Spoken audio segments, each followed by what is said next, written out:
मेरा नाम पुरुषोत्तम कुमार सिन्हा है।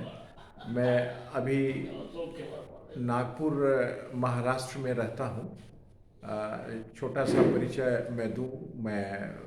मेरा बैकग्राउंड है, मैं भूवैज्ञानिक रहा हूँ और मैंने एमटेक किया है मिनरल एक्सप्लोरेशन में। मैं गोल्ड मेडलिस्ट था और रिटायरमेंट के बाद अभी तक मैंने जो अपना बाहर का जीवन जिया, बाहर का एक्सप्लोरेशन किया। रिटायरमेंट के बाद मुझे अध्यात्म की तरफ ज़्यादा रुचि हुई, पहले से भी थी। और बचपन में मैं अपने गांव में एक विशेष फोक सॉन्ग होता था जो अब विलुप्त हो गया है। उसको गौ गौर नृत्य बोलते थे और उसमें लोग नाचते हुए झुंड में, चार पांच के झुंड में। और एक जो अभी यहाँ पर जिसे हम खोमक कहते हैं, आनंद लहरी, उस तरह का वाद्य यंत्र था जिसको बजाते हुए और वो लोग झूमते हुए गाते थे। अब मैं उसको नहीं देखता हूँ। तो बचपन में उसका बहुत मुझ पर प्रभाव पड़ा और लगा कि इस तरह का वाद्य मुझे सीखना चाहिए था और जानना चाहिए था। अनफॉर्चुनेटली वो नहीं हो सका। रिटायरमेंट मेरा 2016 में 2016 में हुआ, 31 दिसंबर को। उसके बाद से कुछ समय मुझे मिला और इसी बीच में मुझे बाउल के बारे में पढ़ने को मिला। तो जब मैंने बाउल के बारे में पढ़ा तो मुझे एक व्यक्ति से, जो मेरे सहयात्री थे, उनसे पता चला कि बाउल गान के लिए एक एक गायक का नाम बताया, आप उसको कैसेट लीजिए। तो मैंने उनका म्यूज़िक मार्केट से परचेज किया और जब मैंने उसको बजाया तो बहुत ही मुग्धकारी था। बिल्कुल मैं खो गया उसको और मुझे लगा कि इसकी मुझे जानकारी होनी चाहिए और मैं बहुत गहराई से जाकर बाउल लोगों के बारे में जानूंगा और हो सके तो मैं उनका जो प्रिय वाद्य यंत्र है जिसको खोमक कहते हैं, आनंद लहरी कहते हैं और गुबी भी कहते हैं, तो इसको मैं सीखूंगा। तो ये मेरे मन में विचार आ गया और मैं सोचा कि कैसे जाऊं, कहाँ जाऊं। तब तक मैं फेसबुक के माध्यम से मुझे जयदेव केंदुली, जयदेव मेला के बारे में जानकारी मिली। जयदेव जी का नाम तो मैंने बहुत पहले सुना था, गीत गोविंदम की बहुत चर्चा है। 12वीं शताब्दी के प्रख्यात संस्कृत के वे कवि थे। उसके बाद उनके जैसा कोई कवि हुआ नहीं, इतनी भर जानकारी थी। लेकिन और विशेष जानकारी के लिए मैं सोचा कि मैं जयदेव चलूँगा। तब तक पता लगा कि मकर संक्रांति को यहाँ पर हर साल बहुत विशाल मेला लगता है। तो मैंने तय किया कि मैं मेले के पहले चलूँगा और वहाँ रहूँगा और तब तक मैं बाउल समाज के बारे में भी जानूँगा, उनके ट्रेडिशंस के बारे में जानूँगा, उनके आध्यात्मिक यात्रा के बारे में जानूँगा, उनकी जीवन प्रणाली के बारे में जानूँगा। तो यहाँ रहा कि कैसे रहूँगा, कहाँ रहूँगा, तब तक मुझे पता नहीं। भगवत कृपा है जैसे है। मुझे श्याम सखा के बारे में जानकारी मिली और वहीं से श्याम दादा के बारे में का नंबर मुझे कहाँ से मिल गया, ये भगवत कृपा है। मुझे खुद अभी तक याद नहीं कहाँ से नंबर मिल गया। मैंने इनसे बात की और ये सो ग्रेट मैन, इतने विशाल हृदय के व्यक्ति हैं कि कोई मेरा परिचय नहीं है, न मेरा आचार व्यवहार जानते हैं। और उन्होंने मुझे इजाज़त दे दी कि आप आइए और मेरे आश्रम में रहिए। मैं नागपुर से अपने नेटिव प्लेस छपरा गया था, वहाँ मेरा घर है, मेरे पेरेंट्स रहते हैं।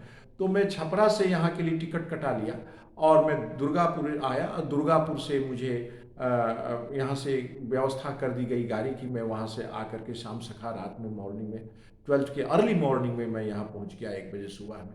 और यहाँ आकर के देखा और जब मैं दूसरे ही दिन सुबह में ही, दूसरे ही दिन जब एक बाउल से मुलाकात हुई और उनका नाम था साधु जी, साधुदास खेपा। तो उनके पिताजी भी बहुत बड़े बाउल फकीर हुए हैं। तो उन्होंने मुझे इनिशियल ज्ञान दिया खोमक बजाने का, कैसे खोमक पकड़ते हैं, कैसे उसका स्ट्रिंग पकड़ते हैं, कैसे उसका काठी पकड़ते हैं, और उन्होंने गान सिखाया। तो मुझे लगा कि ये बाउल का गान से, ये वाद्य यंत्र, इंस्ट्रूमेंट सीखना ही अपने आप में एक ध्यान है। क्योंकि मैंने कभी आज तक जीवन में कोई वाद्य यंत्र नहीं सीखा है, लेकिन संगीत से मुझे आकर्षण है। मैं क्लासिकल म्यूजिक के भी सुनने जाता था। बड़े बड़े भारतवर्ष के विख्यात क्लासिकल म्यूजिशियंस जब परफॉर्म करते थे तो मैं वहाँ जाता था सुनने के लिए। फोक म्यूजिक में भी बहुत रुचि है, लेकिन मैंने कोई कुछ बजाया नहीं। तो जब मैं बजाने लगा तो मुझे शरीर में एक ऐसी अनुभूति हुई कि पूरा जब शरीर मेरा बैलेंस होता है, मन एकाकार होता है, तभी हम संगीत सीख सकते हैं। तो संगीत सीखना अपने आप में एक आध्यात्मिक जर्नी की शुरुआत हमको ऐसा लगा।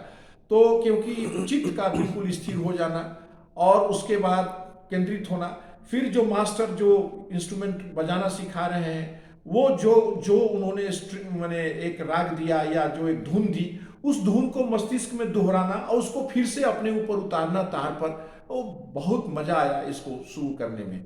और इस बीच में मुझे यहाँ पर श्याम सखा आश्रम के जो आप कह सकते हैं कि सर्वा जिन्होंने इस कृति को बनाया है, श्यामदा, उनका मुझे गाइडेंस मिलता रहा।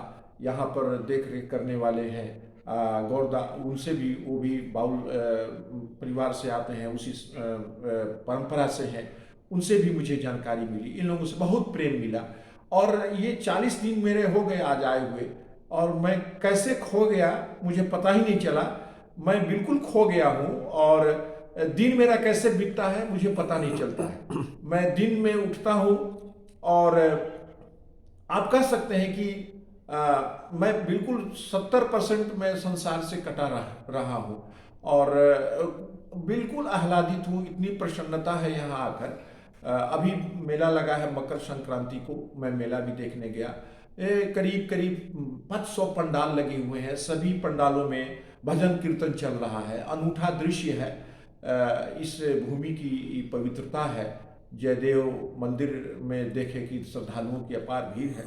तो इस प्रकार से ये बाउल जो परंपरा है, एक अनूठा परंपरा है भारतवर्ष का। और सबसे बड़ा आश्चर्य हमको ये लगा कि इसमें हिंदू और मुसलमान दोनों संप्रदाय के लोग हैं, और मुसलमान भी बाउल गीत को ऐसे ही गाते हैं, उनको कोई परहेज नहीं है। वो राधा कृष्ण के भी गीत गा लेते हैं, उनको जरा सा भी परहेज नहीं है।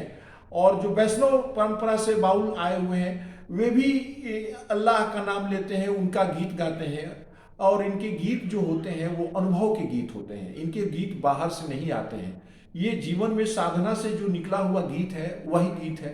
इसलिए मुझे ये भी बताया गया कि कोई इसका अनुवाद करके, केवल भावानुवाद करके दूसरी भाषा में गाए तो वो नहीं हो पाएगा। उसमें वो तरंग, वो त्वरा, वो लोच और वो गांभीर्य नहीं हो सकता है जो कि बाउल साधना से निकले हुए गीत हैं।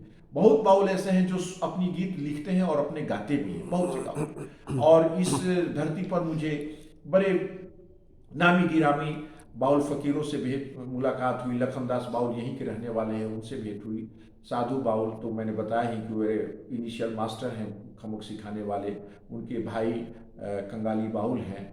और इसके बाद हमारे मुर्शिदाबाद के इसी आश्रम में आए श्याम सुंदर दास बाउल जी, उनसे 2 दिन में मेरा सानिध्य मिला, मेरा सौभाग्य है। उनसे भी उन्होंने भी मुझे ये खोमक सिखाया। और वो तो मास्टर हैं, वो तो खोमक जानते हैं, 2 तारा जानते हैं, 1 तारा जानते हैं। उसके बाद डुबकी तो गजब का वो बजा रहे थे। सारे वाद्य यंत्र जानते हैं, आवाज भी अनूठा है। इसके बाद सबसे बड़ी चीज कि इस धरती के जो रत्न है, आप कह सकते हैं, तो एक वो अनाथ बंधु घोष जी, वो उनको कंठाग्र है गीत गोविंदम संस्कृत में उनको बिल्कुल कंठाग्र है। और अपने अनूठे अंदाज में, राग में वो गाते हैं। जिस स्वर्ग की बात करें, स्वर्गों में बटा हुआ है गीत गोविंदम, और इतना बढ़िया से प्रेम से अपने अनूठे अंदाज में गाते हैं। और उसके साथ साथ पैरेलल वो बंगला में उसका भावानुवाद भी करते हैं, उसको बताते भी हैं। सौभाग्य से इस आश्रम में भी वे आए और उनके पास भी हमको गीत गोविंद सुनने का मौका मिला। तो ये तो मैं समझता हूँ कि सौभाग्यशाली हूँ कि भगवत कृपा से मुझे यहाँ इस धरती पर आने का सौभाग्य मिला, और श्याम सखा में रहने का मौका मिला, और यहाँ इतना प्रेम मिला कि मैं परिवार भूल गया। और मैं क्या कहूँ,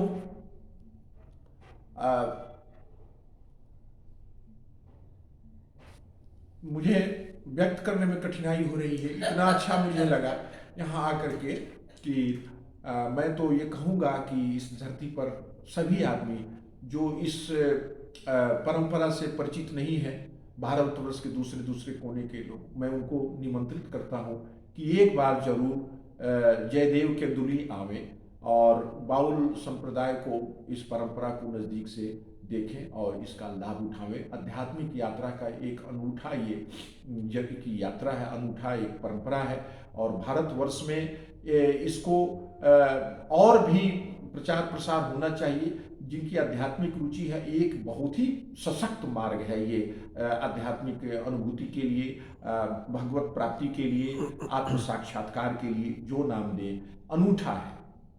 थैंक यू।